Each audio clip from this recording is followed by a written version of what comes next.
Donald Trump joined the other four presidential contenders already hosting rallies and town halls around the state last week. Trump's rally was delayed over an hour, but the room lit up upon him walking out into the crowd.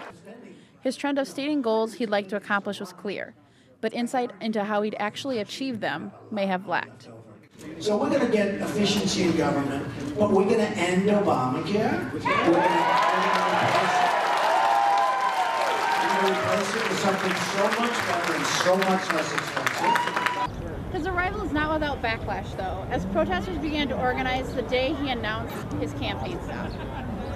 A Facebook page for the protests had more than 2,000 people interested in attending to show their disapproval of Trump, with 1,000 planning on going. Relations between protesters and the Trump supporters waiting in line for the rally were civil in the late morning into the early afternoon. For the most part, the two groups let the other be, but at points they questioned each other's ideologies.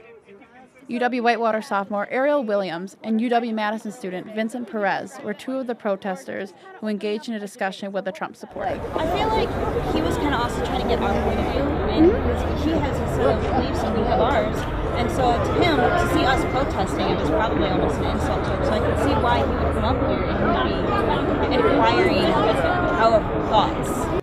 The protesters gathered, some the night before the rally actually took place, with the shared disapproval of Trump's rhetoric throughout the campaign. Relations between protesters and Trump supporters were mainly civil before the rally began. However, a few altercations happened later that night. Trump supporters came from all walks of life, supporting the candidate over issues of veterans affairs and illegal immigration. New York native Craig Moss and his guitar blazed the campaign trail right along with Trump. The Janesville rally became his 18th since January.